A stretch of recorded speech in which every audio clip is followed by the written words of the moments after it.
you know what? Not only are we going to have Kimmel go for incredibly misleading a lot of people on that, and it's not like he was doing well anyway, but we're going to air a special about the legacy and life of Charlie Kirk during the hour that Jimmy Kimmel's show would have been on. So this right here to me is the turning point.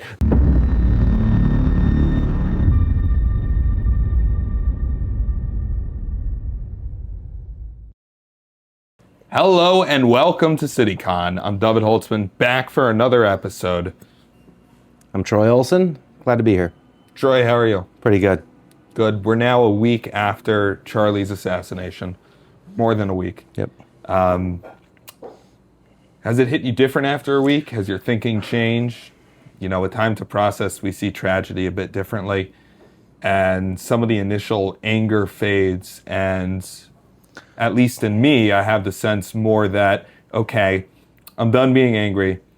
Now we need to do something about it. Yep. And I obviously don't mean in the violent sense. We don't need that. If you're violent, get out of here. We need to do something seriously to save our country from the scourge of political violence and restore order, law, and civility. I think we've been remarkably civil.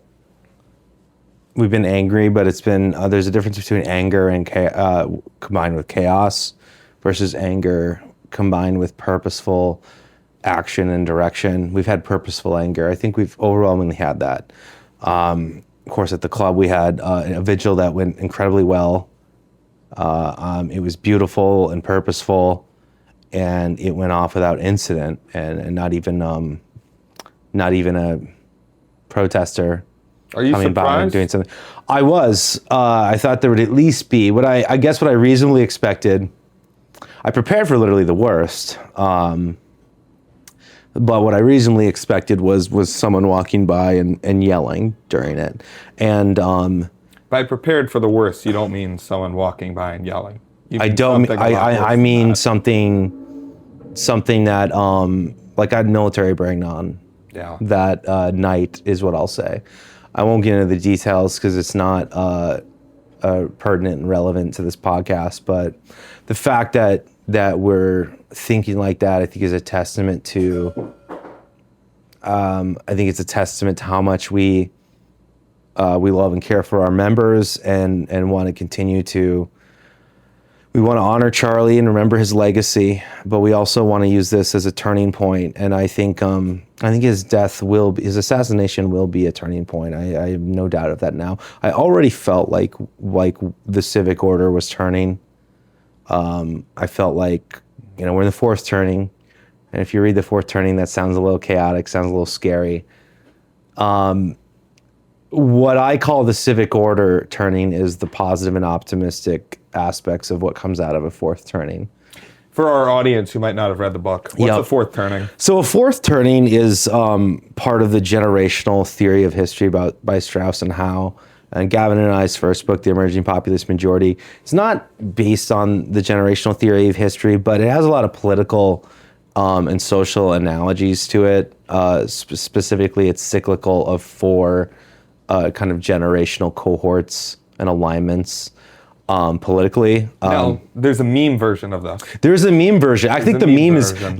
we so much these days we talk in memes. So I think the meme might be the quickest way to quickly, succinctly do it for our audience. And I think the best one is the ancient times illustration. It's got some beautiful paintings, but it's basically we're in the hard times create strong men part. Right, and then strong men create good times create weak men, Yep. and weak men create hard times.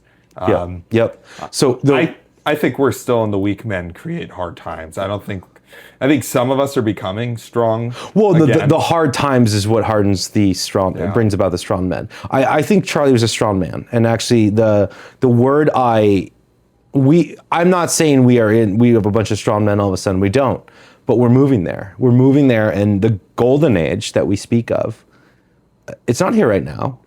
I think we are articulating that we want it to be here, but it's getting created right now. And I think when the history books are written, they'll say that a gray elder, if you will, like Donald Trump, in the generational theory of history. They actually have a gray elder type archetype, and Donald Trump's clearly that. And no one has ever written that article or essay, but they really should. They did write it about Joe Biden because, of course, the media would write that. You mean like a Gandalf the Wise or a Ben Kenobi? Yeah, absolutely. It's the generational theory of history is only a couple of academic disciplines away from Joseph Campbell's Hero of the Thousand Faces.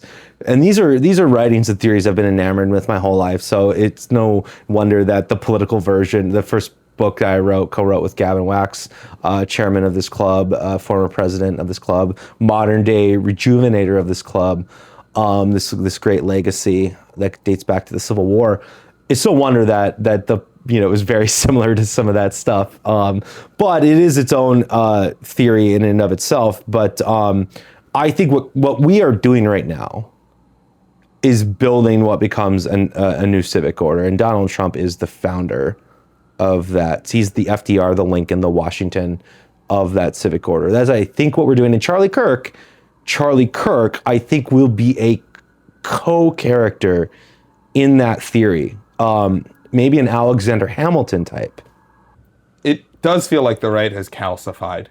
It's hardened a little bit over the last week. It doesn't feel like the same right that we had before Charlie. Right. It's different. And I think there are some moments in American history that you can point to where it feels like the entire nation hung in the balance.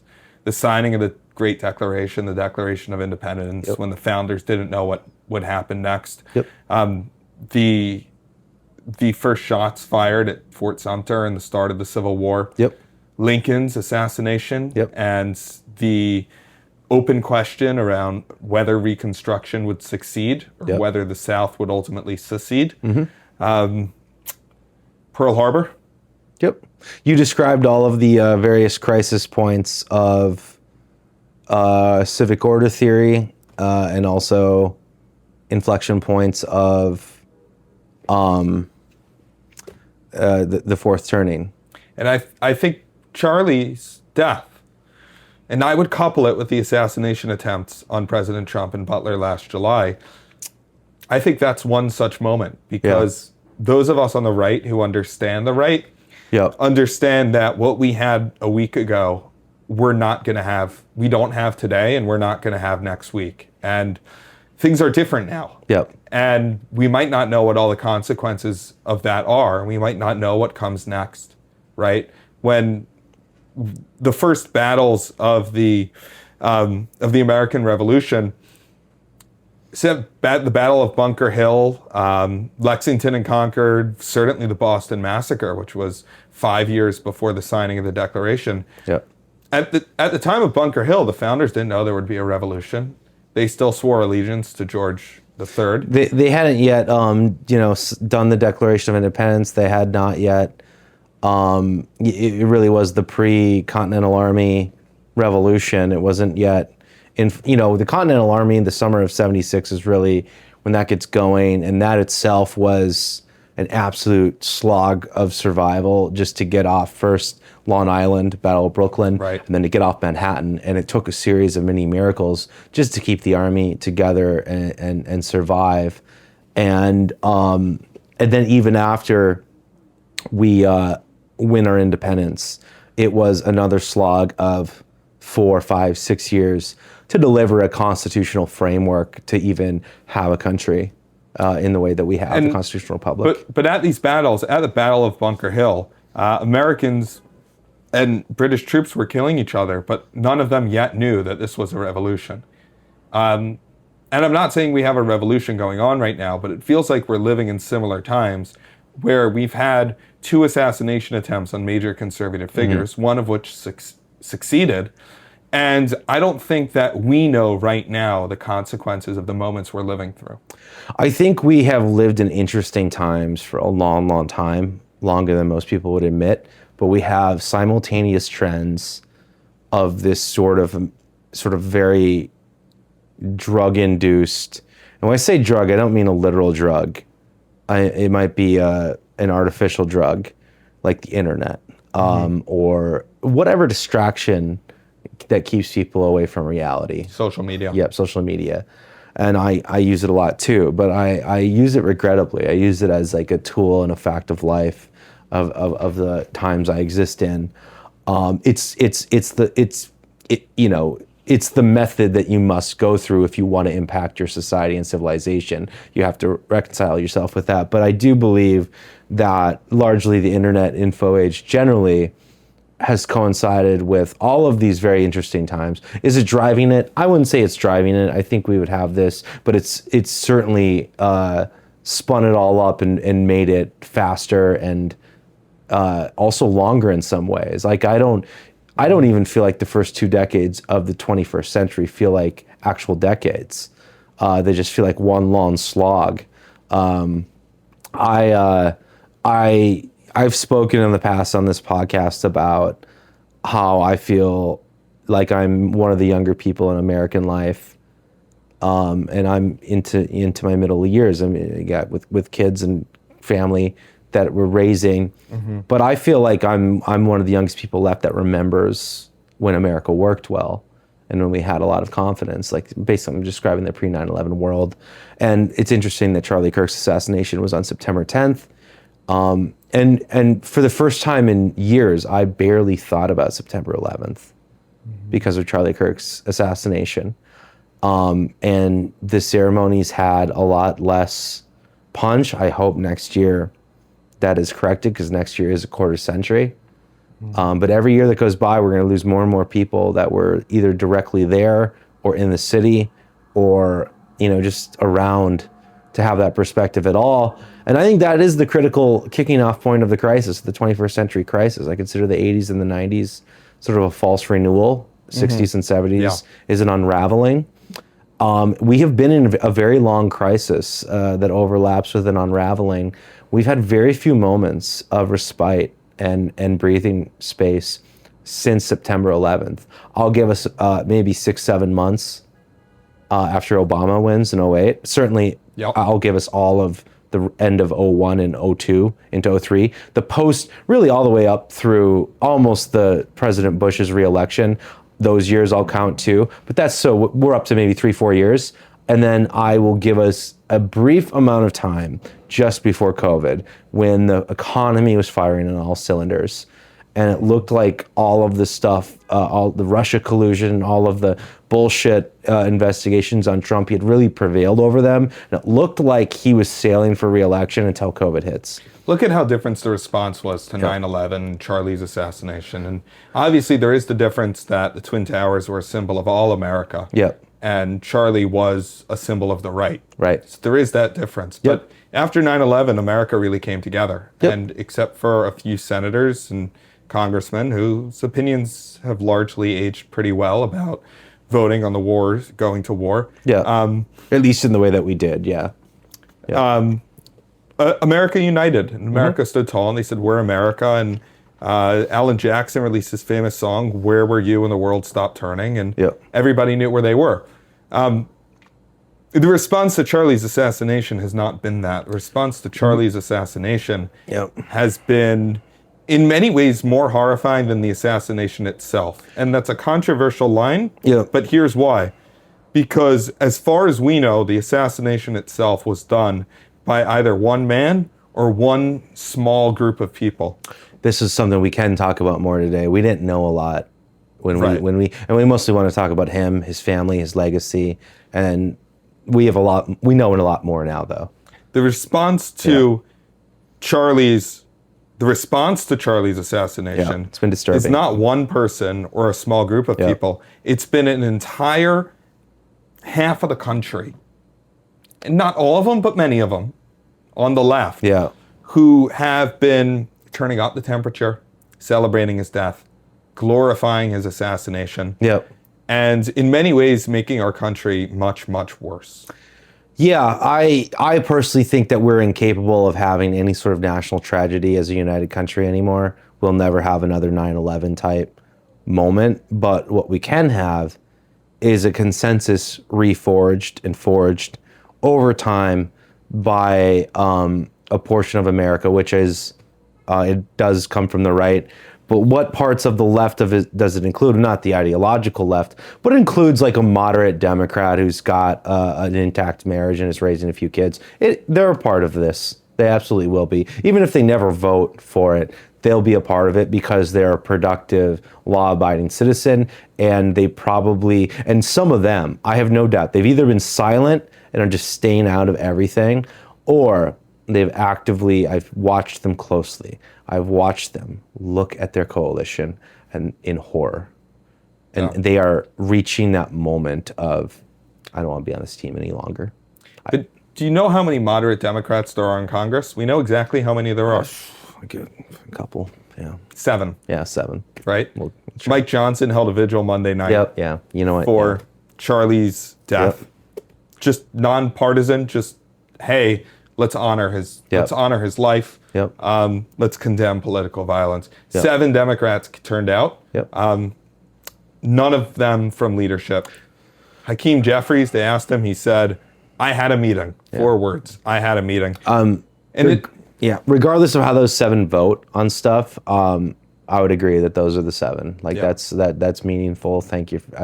Props to them for showing up. And I named each one of them in our statement that we released the other day for Constitution Day, because even though they're Democrats, they are 7 people who understand that there are rules to this game. And when you go too far, you need to stop that. I like to think that if, God forbid, someone happened to a politician on the left, Bernie, AOC, if they were a victim of right-wing violence, let's say, I would be at the vigil. And I would be at the forefront, because I believe in playing the rules of the game. And the rules of the game are, you're not allowed to shoot people you disagree with. It's inconceivable that they would get shot by someone, to me. But maybe I'll be wrong, and I hope I'm right about that statement. I don't want them shot. I don't want them harmed at all. 1, because I abhor violence and political violence especially. But 2, it's just completely counterproductive and doesn't advance anything. I am of the belief that assassinations almost always backfire on the appeared ideological disposition of the assassin. It backfires on that. And I think you could basically go through American history and see that. The party, I mean, and it's not like every assassin always has a very clear politics and it's always very murky, but the response to it, you can usually get great clarity. Like, I'll just give you an example. Is JFK winning the landslide that LBJ won in '64 against Goldwater? I think he wins. I think he wins clearly. He wins by more than his very narrow victory in '60, but he's not winning like LBJ won. He's not. It's a closer election. Right. And you could go across the board to the prior ones too. I think I'll put money on the table right now. I think Democrats have 0 chance of winning the House now. And I don't want to make it about that, because it's really not the time for that yet. But whatever the response, forget about a murder's a murder. It's the response from other people and how widespread it is, where it gets like 100,000 likes on X. It's like, this isn't some fringe thing. There's a lot of people that think violence is okay, political violence is okay, if you say something that I disagree with. And that's an abhorrent position and a dangerous place to go into as a country. So I guess that brings us to the next question, which is this cancel culture? Jimmy Kimmel was taken off air by ABC last night. No. And let me steel man it. Let me play devil's advocate. Okay. Jimmy Kimmel was taken off air last night for saying that Charlie Kirk was killed by a MAGA person. I remember Alex Jones, his career was destroyed for making a similarly absurd statement. Is this the right-wing cancel culture? And the right wing, which has denounced cancel culture for years and stood for free speech, are we canceling people now? Is this something we endorse? No, it's not. It's not cancel culture. It's distinctive from cancel culture. It's consequence culture. I like that. Yeah. And let's use the Jimmy Kimmel example. Here's my actual operative reason I think Jimmy Kimmel was fired. Late night TV has no future. I don't know how it makes any money anymore, given the salaries that it has, especially for its principal.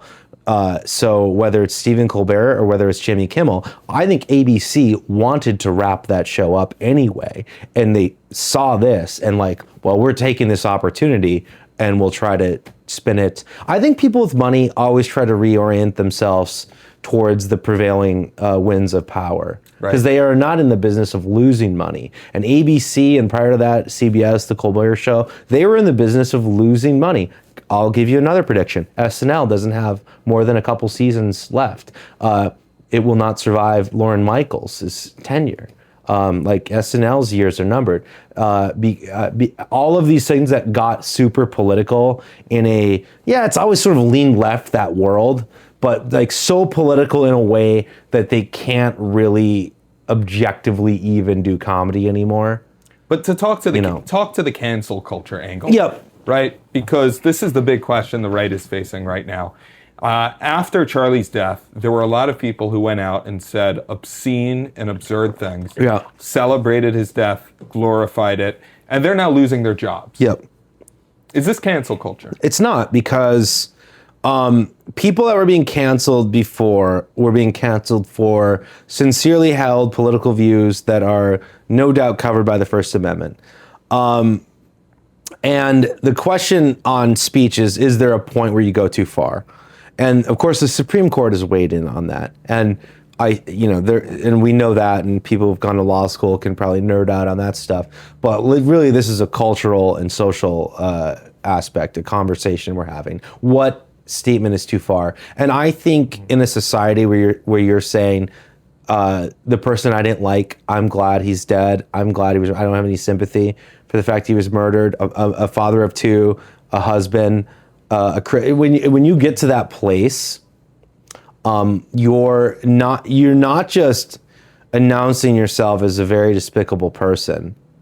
You're also encouraging to the culture that type of thing is okay if there are no consequences. And more people will do it. And then it will happen more and more often. And then we will go down a slippery slope, and I don't know where it ends, really. It ends in a very, very dark place. And we've entered a dark era. We've entered a dark place. But I think it got a little bit brighter with how peaceful the right's been, all the vigils, how much we've taken the high road, even though so many of us don't necessarily always want to. And we admit that. We admit that we're struggling with this, that we, and maybe this is our version of that aspect of, we can't let this slide. We gotta, but no, I think it is just consequence, because if you're an employer, it hurts your bottom line. I think this has always been what it's always been. Bottom line thinking. And the truth is even when cancel culture was going after the right, saying Gina Carano gets fired from the show Mandalorian, that's a business deciding that they don't want to deal with that. What's their recourse? Well, their recourse is a conversation with their employer. If they have a union, they can go to the union. And if none of that works out, they can sue. They can sue in the court. And she did sue. I think there's an important difference that we have to illustrate, which is that cancel culture was when the left went through 10 years of some kid's social media history. And when he was in college, he said something that was insensitive by modern standards. Most of these statements came from the pre-woke era, when people didn't really, frankly, care about this stuff as much and had a little bit of a tougher skin on them. And people would lose their job for that, or lose the ability to go to college. And when have offers rescinded. I think the peak of it was let's rescind. Was it Nick Sanderman's offer for having a slight smirk? I mean, that was maybe the peak of how stupid it was. And that's when I walked back. What I saw, that was like that. Around that time was my final straw. Of like, all right, I'm realigning. I can't stand this. That was like, I went through like this 6-year period of wanting to leave the Democrats, and I'd seen enough. Sandeman did it for you. It wasn't literally that, but it was like, I always call my realignment like realignment by 1,000 paper cuts. There's like so many little things of just like, this is tedious, this is tiresome. I don't like the coalition I'm in. I want to realign. But think about what Sandeman did. That's a great example. And hold that against and contrast it with what liberals are saying now. about Charlie Kirk, Yeah. right? Sandman was at some sort of protest in Washington, D.C., and the full video shows that a Native American elder, for lack of a better word, went up to him and started beating his drum in his face. And he was surrounded, accosted, and he gave like this look that a late teenager would give, which is like, cool, I guess. It was like Stop. it was like a slight. It was a smirk. Yeah, it was a smirk. It was like barely more than zero emotion. And if you showed zero emotion, is he to be canceled for showing zero emotion? And I really think his face was canceled. And the fact that he was wearing a MAGA hat. That's what was really canceled. He was wearing a MAGA hat. That's what was really canceled. And he sued. He made, we don't know what the settlements were, but presumably millions of dollars for this. Good deal. But hold that against somebody who is like, Charlie deserves to be dead. Yeah, no one deserves to be dead. Hold it against somebody who said that now, not 10 years ago, not deep in their social media history. Somebody who maybe works for you, maybe shares your cubicle, maybe you see them at the coffee bar. Somebody who believes that Charlie Kirk deserved to die and it should happen again. That a disturbing amount believe that. Firing someone who says that, that's not cancel culture. I'm going to go with what you said. That's consequence culture. And that's a different animal entirely. The jobs they have too. Three areas that I've seen. I've seen a lot of educators, right? That was the first one. And that's so like kids in the schools, so that's its own problem. And that gets to, I mean, another check for let's get universal school choice. Second one, healthcare professionals. So if you're going under anesthesia and someone knows you're a concern, I mean, it's just a very concerning thing given the seriousness of what aspects of healthcare are in terms of if you're a patient. And then third, a lot of government employees. So, across the board, a fair game, and you do have recourses if you really protest. I don't think many of them will because a lot of people at the institutional level, at the top institutional level, that the same people that implemented, let's fire these people for being basically MAGA conservatives, let's fire them. The same people that were okay, maybe they didn't direct that, but they were okay going along with it. Those same people are saying to all of this, we're going to fire someone for saying Charlie Kirk deserved it. We are going to do that. We're fine. I'm fine with that. And you know what? I'm Sinclair Broadcasting. You know what? Not only are we going to have Kimmel go for incredibly misleading a lot of people on that, and it's not like he was doing well anyway, but we're going to air a special about the legacy and life of Charlie Kirk during the hour that Jimmy Kimmel's show would have been on. So that to me is, there's an aspect of it that's just people covering their bottom line, sure, but I think it's also just that I think this is from a world. This right here to me is the turning point.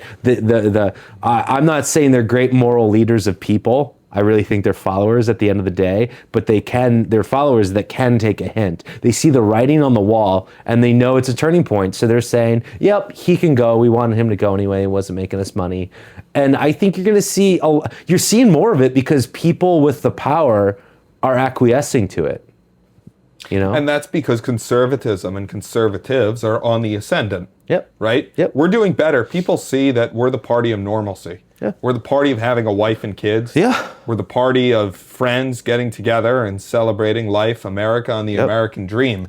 We're not and getting together and grieving for someone's life and legacy and the fact that a father of two and a husband has been murdered senselessly for what he believed in and spoke on. And we're not burning down a city.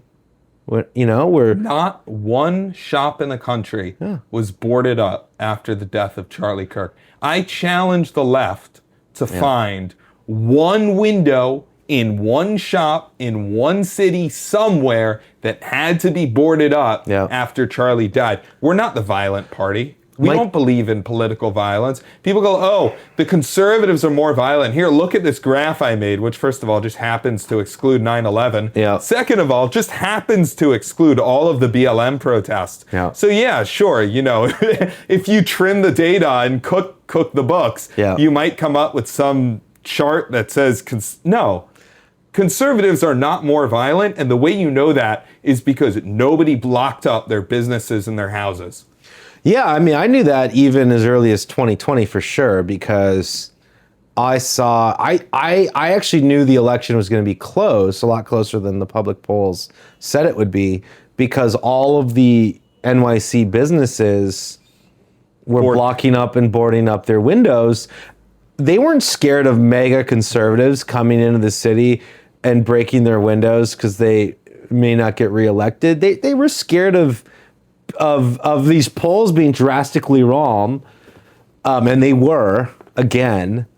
Shocker. And they were scared of that, and people doing what they had done all that summer with the BLM Floyd riots, and just, there's another 40, 50 million property damage, or 2 billion. It was 2 billion. It was way more than 40, 50. It was like 2 billion, wasn't it? And it was a crime spree that killed 3,000 people. Yeah, it was insane. It was fucking insane. Sorry to drop the F-bomb there, but yeah. We'll bleep that out. It's also like, I'm sorry, as a New York sports fan, I have to take a shot at Philly. Also, after Eagles playoff games, you have the same. Yeah. Okay. I have to, as a New York sports fan, I do have to take shots at Philly sports. There's another example of this turning point. Yeah. NFL teams, what did they do after end racism in every end zone? And it's still there, and you can now what they do is you can choose between 5 or 6 slogans. And quite frankly, absent its political connotations to the era, yeah, wouldn't it be great to end racism? And who doesn't want that? He did end racism, and then Obama became president, and it came right back. That was actually one of his top appeals, is the implicit idea that America, the most diverse, major, powerful country in the world, could really become post-racial with this guy. That was the great hope. Hope and change was literally that. And it went the opposite direction. Because they politicized race again. Yep. And but to jump on that NFL thing, all but 5 teams, and I don't know all the 5 teams other than maybe 1 or 2, so I won't name them. They are the usual suspects. But. Yeah.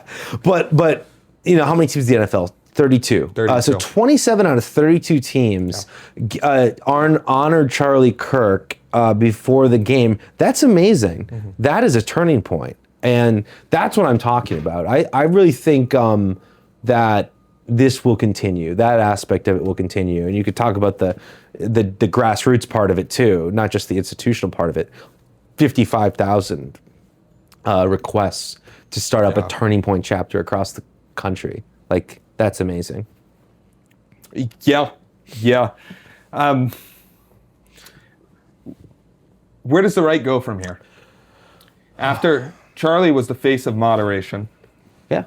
And after his death, there was sort of a mini war for who would control Turning Point. And I don't know how far we want to go down this rabbit hole, but I think it's worth touching on briefly. The actual organization of Turning Point, or their movement. The organization. Because I mean, to me, it's clearly Erica Kirk. So let me take a step back. Yeah. There's 2 wars going on. Yeah. The one I really want to talk about is who's going to control the movement. Yeah.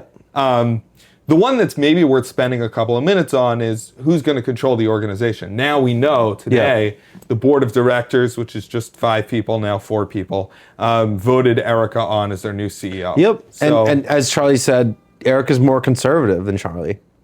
Right. By his own words.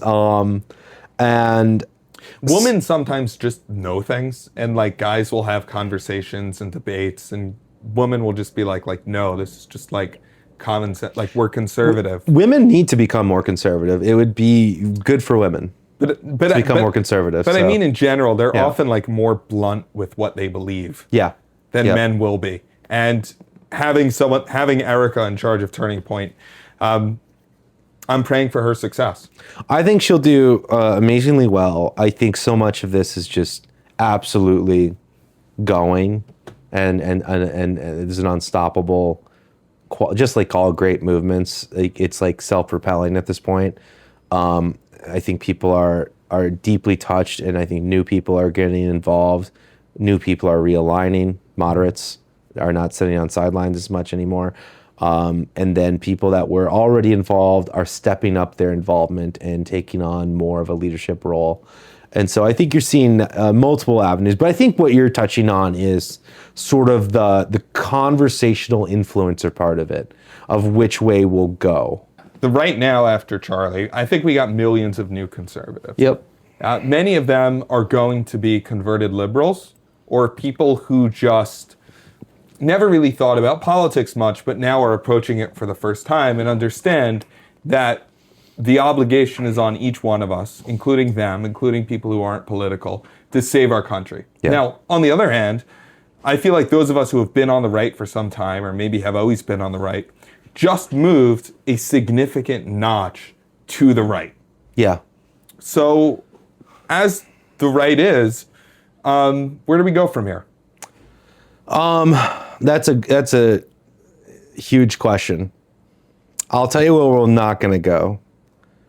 I'm not going to take back anything I said a week ago. I think I was generally right. I've been pleasantly surprised with how civil it's been, but it's been purposeful. The anger's there, but it's purposeful anger. So I do think we'll be more bold in dismantling the institutions of power on the left. I think the left is emboldened too. That's the thing, is actually, regardless of what we'll do, the left, especially the part of it that said, glad he was murdered, blah, blah, blah, and all of that part of the left, they're not going away. They are just doubling and tripling down on this. We're almost forced to, because we don't want this to happen again. We don't want more political violence. We're almost forced to it's not cancel. We're almost forced to push consequences because they're not stopping. Antifa. I tweeted out a few days ago, Antifa is a terrorist organization. Now Trump has said it. Okay, like that's what we need to do, because the truth is Antifa is a terrorist organization. Yes. They are what they've always been, which goes back to the 1940s after World War II, where they're basically, we're against fascism, anti-fascism, but that's our cover for actually just being like this paramilitary front for communist ideology. And the truth is they're every bit as fascistic as the fascists that they claim to. They're really just interested in power, raw power with violence. Killing your political enemies is fascism. Yes. Donald Trump now has a generational opportunity to dismantle the radical left. Yep. He cannot let go. Yep. This is the moment. The left that has been violent, the left that has been holding the rest of the country hostage since at least 2015, now is the moment that we can dismantle them. It's very important. Let me just add, it's very important that we do this right. Yeah. No violence, none. I don't want to hear a peep of violence among the right. This needs to be done extremely carefully. The messaging discipline on the part of the government needs to be tight. Yeah. And with that carefulness, the government needs to step in and systematically dismantle violent organizations like Antifa and any other organization that endorses violence, mass rioting, looting, or in any other way encourages systematic law breaking. Yeah. Every one of those organizations needs to go. And the truth is this actually goes really well with what we had talked about in prior episodes already, which is this urban decay and this urban crime, and using the powers of the federal government to try to bring that under control. So much of this goes hand in hand with these other issues. And it's not like Antifa is going to my hometown of 9,000 and wreaking havoc. They're in cities. They're in Portland. They're in Seattle. They're in New York. They're in Philly. They're in these large cities. They're not in even a mid-sized city. Like they're for the most part in these large cities. So it's it is right on brand for what we've talked about so far here at CityCon, which is we cannot afford to. An American renewal, a golden age in this century, isn't possible without saving and revitalizing our cities. Michael Knowles had a great point, which is where he was talking to what the right needs to do in response to the Kirk assassination. And he said no violence. Yeah. We can't have that. But on the other hand, a free marketplace of speech does not work without law. Yeah. In economics, a free marketplace of goods, of services doesn't work unless laws and courts can enforce contracts, because otherwise you can't trust anyone. In the same way, we no longer have a free marketplace of ideas because laws are not enforcing that freedom. They're not creating the space for the free exchange of beliefs. We need to recreate that environment so people are safe to believe what they want to believe and live their life in accordance with, what's Thomas Jefferson's famous line? Life, liberty, and the pursuit of happiness. Yep. We need that, and we need order in order to be able to have that. Yeah, I mean, the truth is I've, for the longest time, ever since I've been a political person, which has been much of my life, I guess, on some level, order, freedom, equality. That's always been the order. Like, I think we're born naturally with liberty, natural liberty in nature. But that's becomes pretty meaningless pretty quickly if you can't protect yourself, if you're not within a society. So order is the first principle of not just what conservative philosophy is, but really of any civilizational progress. It's going to come from order first. So ordered liberty is what's better. Ordered liberty, and then only at the tail end can you grapple with questions of equality. And I think largely we have settled. When I first started writing about this stuff, I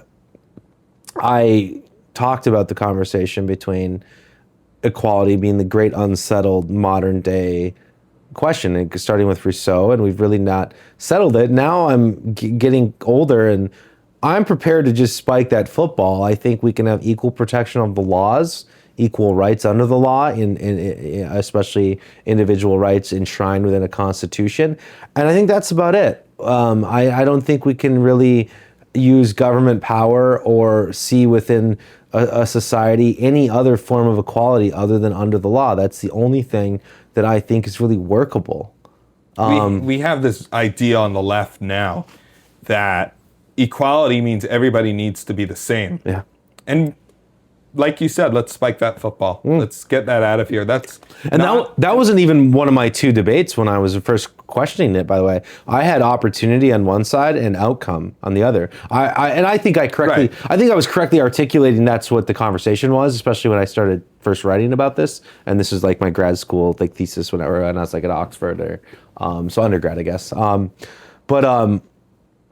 I think neither of those are in play anymore. I don't think we can even do equality of opportunity, really. I think there will always be people in society that will have a lot more opportunities than others.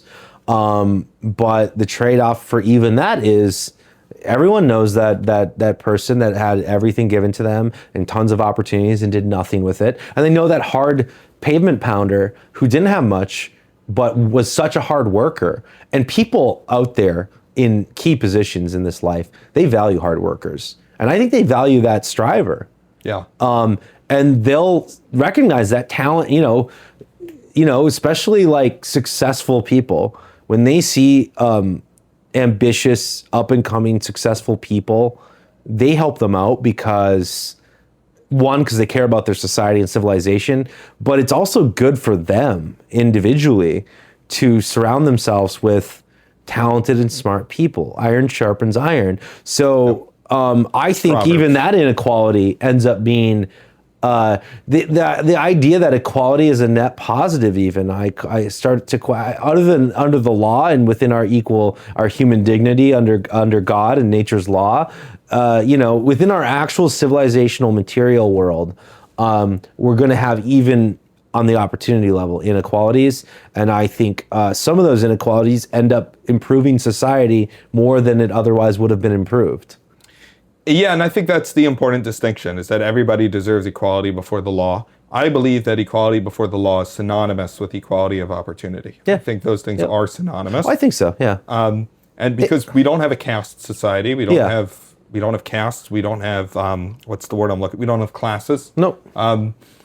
And we don't have we don't have classes that are enforced by law. Yeah, we have like de facto, unofficial, but Sure. but they don't remain constant in American You have the life. Ivy League class, and then you have the big tech class, and But I would argue that plays against that class in American politics. It does. There is a populist strain in American politics. Whoever has that populist strain ends up being the leading force of the civic order, the rising civic order. Democrats had more populism in the time of FDR, and that gave them a great hegemony in the political culture, and Republicans have it today. And very rarely, I'm not ever saying populism is sometimes it's at the vanguard for a little bit. I think it eventually settles in, and a new sort of elite is created. First a counter elite, and then a new elite. So I'm not saying populism is always leading the charge for 80 years, but I think at least initially and at certain key moments, it is the corrective force. And what we have today is the elites and populists are at total odds. And the truth is the elites are going to lose. Right. And you could see them losing. And you could see some elites say, okay, we're going to correct this now. We're going to course correct. And then the elites that are defiant, the truth is they're just simply going to lose and be replaced by a counter elite that will become the new elite. So the Ivy Leagues, they can adjust course and start to become actual academic institutions that pursue purpose and knowledge again, and get back to their missions. Or they can get replaced by Hillsdale and 7 other new Ivy Leagues, now, if you will. speaking of Hillsdale, Yeah. I think that one thing that we can do on the right is to develop our own elite. Yeah. And I have this little theory that everything in Washington revolves around getting invited to cocktail parties. Yeah, pretty much. This is a theory I have. I think that's accurate. And I really think that Congress people, when they're voting, they're like, if I vote for this radical right-wing thing, am I going to get that invite when I go back home? this is why I couldn't be in Congress, because I just don't, I don't like cocktail parties enough to care about that. You're part of the New York Young Republican Club. This is no, but this is what we do here. But I'm like, I am a beer drinker. I'm a combination of, and if I weren't a beer drinker, I wouldn't be drinking. An actual beer drinker, not Elizabeth Warren. I'm not like a fake beer drinker. And honestly, especially if I'm with like another vet, I'll have a nice whiskey. And I'll do that stuff. And if I wasn't doing that, I won't do like hard liquor to like get drunk or things like that. I'm not like that. I'm not in college or whatever anymore. But if I weren't drinking like that in that gregarious kind of man of the people vibe environment, I would just simply not be a drinker. It's actually been a goal of mine to quit drinking entirely. And that's, I think another thing that lends itself well to what I think you have a couple of tracks on the right, and we have really all of the tracks except for wine, although we have plenty of great wine here. Wine Wednesday. We have Wine Wednesday at the New York Young Republican Club. We're covering all the tracks. We have light beer, we have the craft beer, we have you can be a non-alcoholic here that you do just fine, and then we have the wine. We have some great whiskey too. You can drink water. We have it all, and the truth is to be crude and generic about it, the Dem coalition is basically wine drinkers, wine and cheese parties, cocktail parties, if you will. That's a huge part of their coalition. And then a craft beer coalition. That's basically their coalition these days, is those two tracks. They have been pretty mean to the light beer drinkers. They don't have much room for the non-alcoholics for the most part. It's not that they're against them, they're just not there. I don't see them I don't think they're drinking whiskey either. Now, I'm sure there are Democrats out there that do. I don't mean this completely, but you know what I mean by this, as a cultural, social sort of track. To pull it back to Charlie, and then we'll close. Yeah. One thing Michael Knowles said about Charlie is that he doesn't think he's ever seen him drink, and he doesn't think that anyone else has ever seen him drink either. And it's impressive. He was a temperate person. He was a family man. Yep. I think that as the weeks go by, and since Charlie's untimely murder, we're going to find out more and more about who he was and just what kind of a character he had. And I think he'll be more powerful in death than he was in life. Yeah, absolutely. You're seeing that every day. His legacy's not going anywhere. It's going to be around for a long, long time, forever, really. I think he is going to be an Alexander Hamilton type in his long shadow and influence over the next age. Now, Hamilton kind of got forgotten after a while, but then he got reborn as a huge figure of American history that he was in the more recent times for various reasons. But he was so instrumental in forging the next 40 years or so in the early American Republic, and a lot of it, of course, happened after his death. I think so many of Charlie's, I think his key idea, you mentioned his temperance, and I didn't even know that he was a drinker. That's another detail I didn't know about him. But I've long had in my head that, hey, I'm about to be a father too. I have one child, one on the way. I would very much like to stop drinking. Not that I drink a lot, but it's been on my mind for a long time. And the idea of what drives it is being a better family man, and just it's about discipline. And I think I go back to what Eric Kirk said. If Charlie was ever going to run for elected office, his top goal would have been revitalization of the American family. And I believe that is absolutely the key going forward of what we must take from this. That is the future to this civilization. It's salvation, it's saving it, but also it's prospering, and it's any semblance of a golden age is going to run through the revitalization of the American family. And we all have to carry his torch now. That's Absolutely. on all of us. And in our own personal lives, how can we be more like him? How can we be better fathers, be better husbands, have stronger faith, pray more, and love our country and our countrymen. Yep. Absolutely. Better. Yep. Thank you for tuning in to another episode of CityCon. As always, the views expressed in this program are solely those of the hosts and not the New York Young Republican Club or any of their affiliates. Thank you for tuning in. We'll be back with another episode next week where you get your podcasts.